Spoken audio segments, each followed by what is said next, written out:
I love Christmas lights. Does anyone else here love Christmas lights?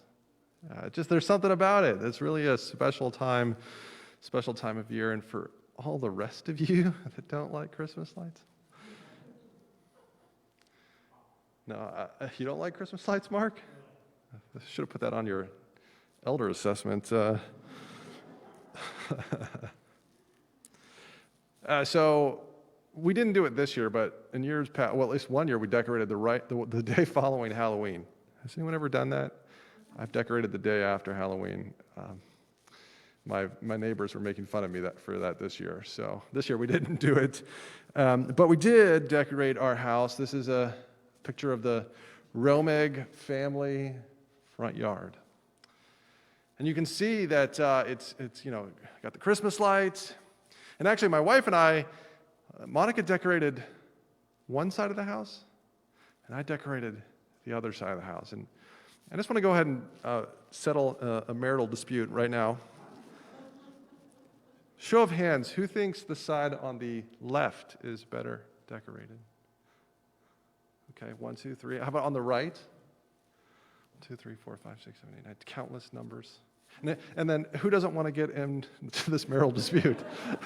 Carrie. She's the only one who got the question right. But I will say that the majority of you got the right answer. That's right. I decorated the right side. Sorry, babe. We love Christmas lights, and it's fun. It's fun to decorate. It's fun to have these little contests. Now, of course, if you're comparing this house to this house, we might lose. This is a house in Wilmington, and if you want to go see it, you can. The decorator of this house, I guess he started in like September, October, and they won $50,000 for ABC's The Great Christmas Light Fight. So now Christmas lights are a source of conflict. But he won $50,000, and it's like on the news. You can watch a YouTube video if you don't want to show up, but you can I guess he changed his driveway so that people could drive up through it. So that's kind of cool. That's fun.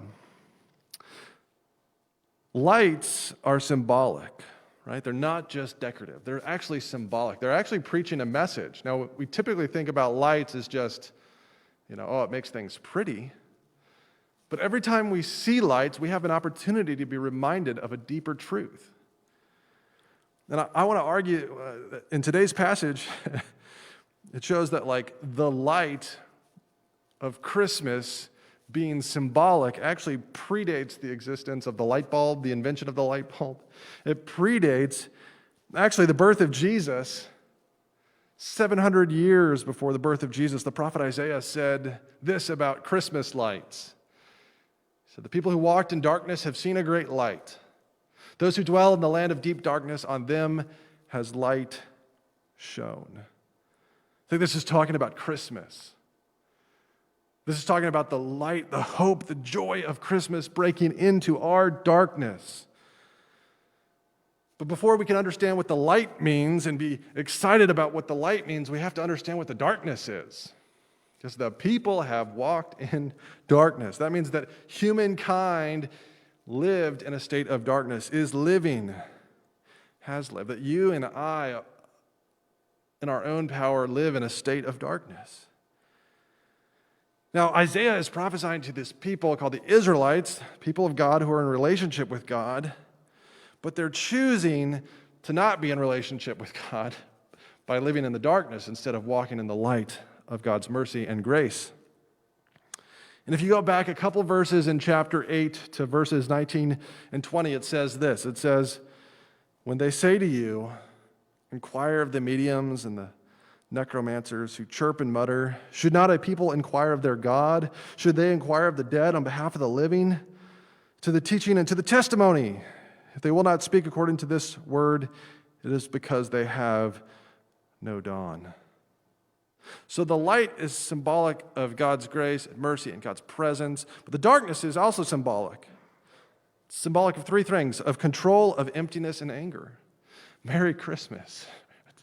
It's kind of a dark message, but before we can truly appreciate the light of Christmas, we have to understand the darkness. And I don't know about you, but I don't typically drive around in the daytime to look at the Christmas lights. There's something about that contrast when we understand where we've been to where God takes us that is really beautiful. So control, we all wrestle with it. Control, living in the darkness. This passage is actually very quite dark. It talks about mediums and necromancers, talking with the dead, communicating with the dead. But it does that to say, like, what are you doing? Like, the people of Israel were, instead of going to the living God, so they had the temple, right? They had the temple there in Jerusalem where they could go and offer sacrifices. And they knew that's where God's presence was, like physically dwelling on earth in this temple building. Instead, they're like, let me go talk to someone who can conjure the dead, because that seems to be more reliable than just talking directly with God. See, there's this way of saying, I want to gain control over the spiritual world.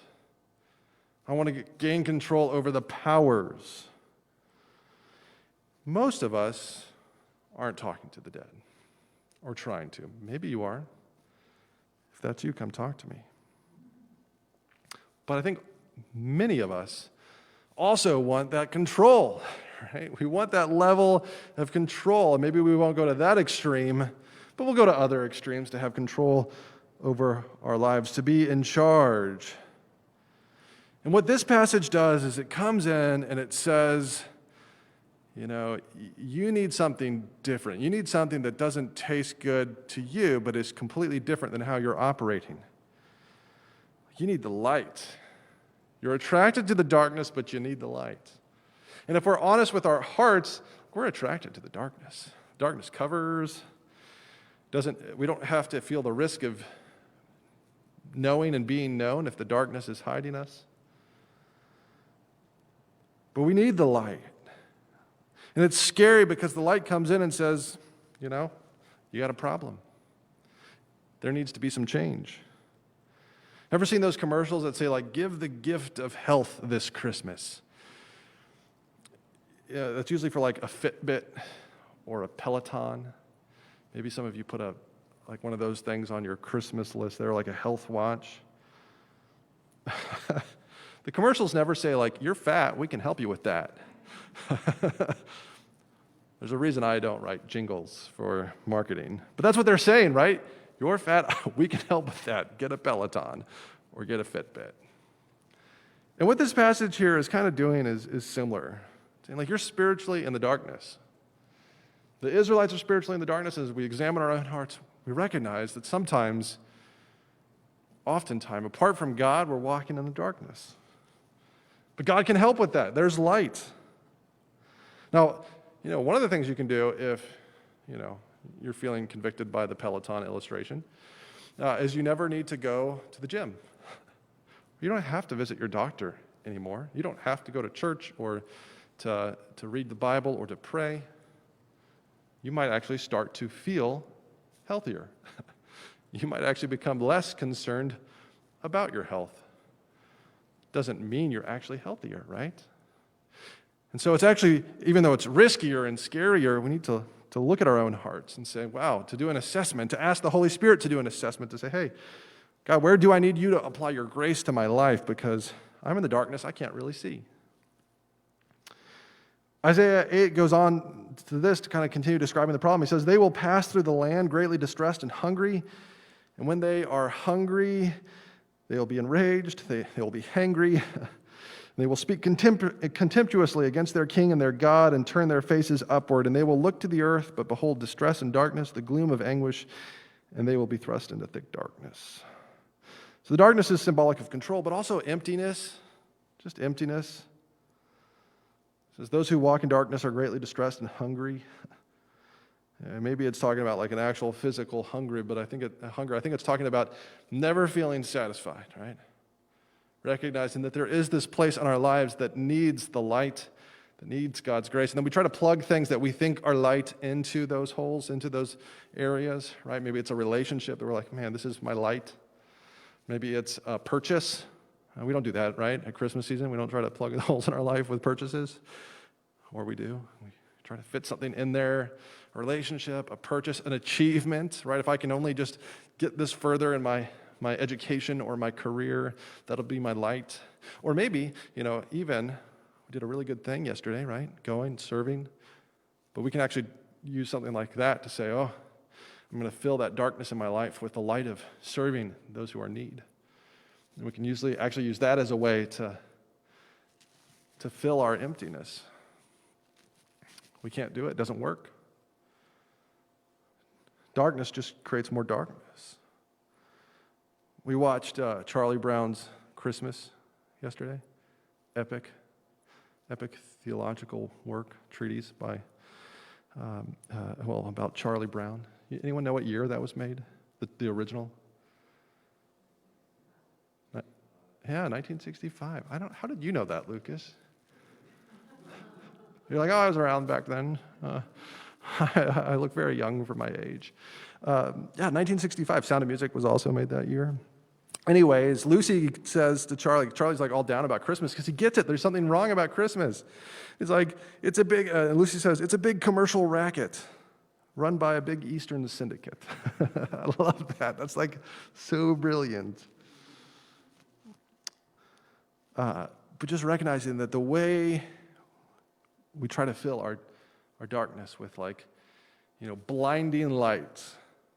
I liked the display, looking at the picture of the $50,000 of Christmas lights. But that doesn't fill our darkness.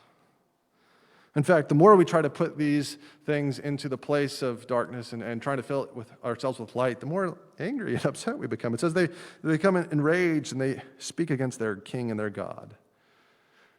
So we have this weird, confusing, melodramatic way of when things don't go well because we do it our way, we then blame God because it's his fault. I don't know why we do that, but we do. It's like the human thing to blame God. But these are all kind of symbolic. These are signs of the darkness, And no matter how much we try to fix our darkness, fill it with light, we can't. So if I were to go back to the picture with all the light decorations, and if you looked really closely, you might be able to figure out where half a strand is just missing lights because it burnt out halfway through it. Has anyone here successfully fixed one of those light strands with the bulbs they give you? Wow. Oh my gosh, Ellen. Carrie, you guys have the secret. I don't know. I would try. Patience. I spent a half hour trying to get this light bulb, and it never worked. I think that's kind of like our human condition, right? To try to fit this little light bulb in this little socket to try to get the whole strand to light up, and we can't do it. It just makes us angry, and you just throw down your Christmas lights and stomp on them. You guys don't do that? I don't do that either. O little town of Bethlehem, how still we see thee lie. Above thy deep and dreamless sleep, the silent stars go by. Yet in thy dark street shineth the everlasting light. The hopes and fears of all the years are met in thee tonight. So this message, it sings of a gospel truth that we were born in darkness, but the light comes in this little town of Bethlehem. The light comes. The everlasting light steps down into a manger. See, God sent his light into our darkness. And that's what our passage is promising. This passage is when someone's going through something tough and you send them one of those get well cards or keep going or be encouraged cards. I guess you can buy those at the store or you can order them online, right? This passage is like that. Israel, you're lost in your darkness and your sin, but God is coming for you. The sun will rise, the dawn will come. The people who walked in darkness have seen a great light. Those who dwell in the land of deep darkness, on them has light shone. Where does the light come from? Look at the passage. Where does the light come from? Does it come from the people? No. Like they're like the passive recipients of light. They're in the room, but someone else flips the switch. Someone else is the bulb. Darkness comes in to their world. What kind of light is this? It's the light of a small baby boy. We see this a couple verses later in verse 6. For to us a child is born. To us a son is given. And the government shall be upon his shoulder, and his name shall be called Wonderful Counselor, Mighty God, Everlasting Father, Prince of Peace. See, we did nothing. We were lost in our ignorance and our sin and our darkness. And somehow, God sent his light into our world. A child is born. I was listening to a Tim Keller sermon this week. You guys know I like Tim Keller, right? Just want to make sure. I listened to a Tim Keller, it was actually last week, but it was in 1991. I was 3 years old when he originally preached this sermon. He preached a sermon on Christmas, and he was talking about how, like, in the Old Testament, if you look at who God is, he's always revealed as like this terrifying, dangerous flame, right? Like you got Abraham, the smoking fire pot. Like it's meant to be this like this cauldron of risk and heated violence, and like God is not to be messed with. And then you go fast forward a little bit to Exodus. And what leads the people out of bondage in Egypt is like this flaming pillar of smoke during the day and fire at night. And like, you know, I was at an amusement park at Universal Studios once in Florida, and we rode this roller coaster, and there was this room where suddenly like the ceiling lights up, and you're like facing the ceiling, and the whole ceiling just kind of catches on fire. You're like, this is kind of scary. I know this is Universal Studios, and apparently this is safe and contained. Now imagine just like our whole ceiling being engulfed in flames and smoke. Like that would be terrifying. God's not safe. God's dangerous. And then they get to Sinai, and then like God's like, well, let me just top it off by shaking the mountain, and there being lightning and thunder and this like firestorm. God's not safe. God's dangerous. God is born as a child. God steps down into human flesh and cries and eats and poops and puts himself at risk. We were talking about that in Christian Ed this morning, how like he had to, like his parents cleaned him, right? The diaper. So that God could be held in human hands. He's still not safe, but he's a baby. A child is born, and this child will do great things. The government shall be upon his shoulder. Make no mistake, this baby is king. King of kings. He's king of this world, king of this universe. He has every right to judge and to condemn. But he did not come into the world to condemn the world, but that through him the world might be saved. That's why we can call him our wonderful counselor, our Prince of Peace. This book on Christmas called Hidden Christmas, The Surprising Truth Behind the Birth of Christ. I just liked this quote. Why is he called a counselor? When you are going through something very difficult, it's good to talk to someone who has walked the same path, who knows personally what you have been going through. If God has really been born in a manger, then we have something that no other religion even claims to have. It's a God who truly understands you from the inside of your experience. There's no other religion that says God has suffered, that God had to be courageous, that he knows what it's like to be abandoned by friends, to be crushed by injustice, to be tortured and die. Christmas shows he knows what you're going through. When you talk to him, he understands. God understands what it's like to live in darkness because he came and walked and lived and breathed in darkness. But he did it to bring light, to set us free. And he can do it because he's mighty God. He's everlasting Father. He's good. He's not really safe, but he comes and takes on human flesh. The other week, we had the lights go out at our house. Maybe some of you lost power. We lost power for a couple hours, and it was very scary to the, some of the members of our house. I don't want to say how I reacted, but Elijah was pretty scared, and so we put some candles up, put it around the house, on the kitchen, the bathroom. That helped, but it didn't really help until what really calmed him down was just watching Daniel Tiger. Do any of you guys ever watch Daniel Tiger to calm down? It works like a charm. You should try it sometime. Daniel Tiger is so sweet, he's so kind, and he's so good, but I think we forget he's still a tiger. He could rip you limb from limb if he wanted to. I want to see the PBS episode where Daniel Tiger takes down his first antelope. I don't know when that's going to ever air. But it's kind of like who Jesus is, right? Like he's this God in the flesh, and he's like almost cute and cuddly. He is to his parents. But he's like a tiger too. He's mighty God, everlasting Father.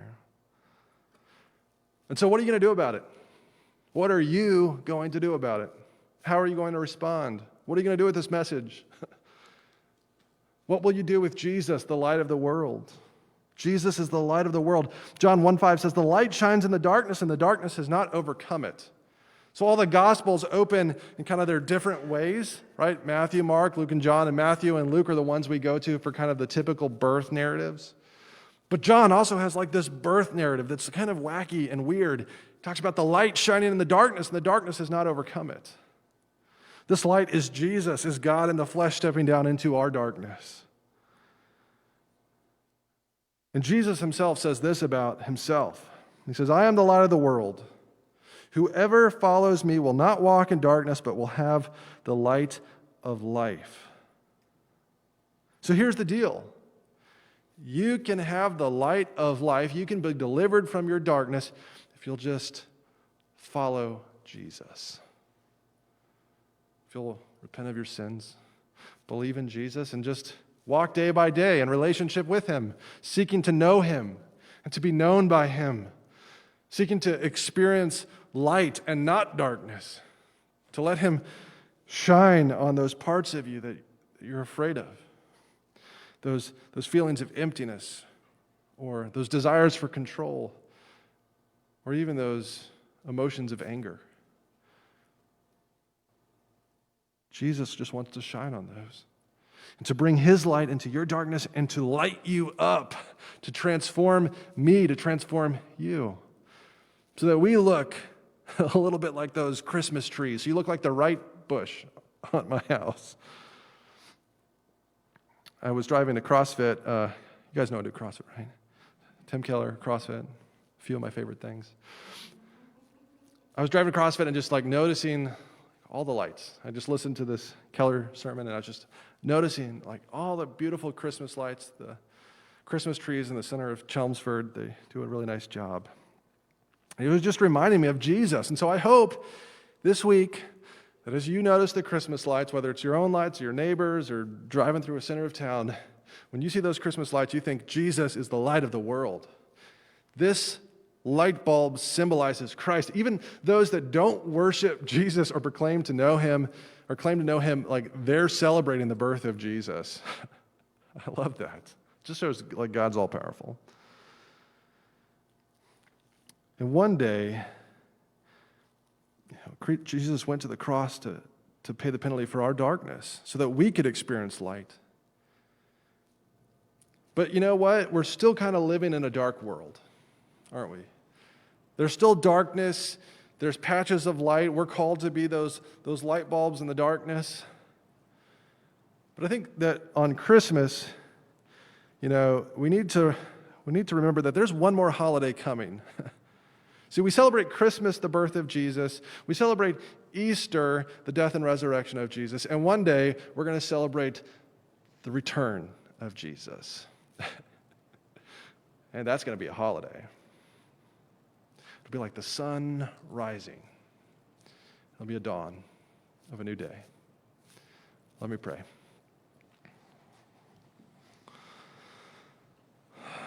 Thank you for the light, Father. Thank you for Jesus. Thank you for Jesus. What else can we say? Thank you for the light. Lord, I pray that no matter what darkness we're caught in or walking through, that you would just shine in our darkness, that you would light up our world, that we would experience your grace and your love this Christmas. We know sometimes our hearts can get lost in the commercialism. Our hearts can get lost in the feelings of hurt or loneliness in the season, especially, first Christmas, second Christmas, without those we care about. We just pray that your light would come into the world, into our worlds, and would we experience your grace and your light.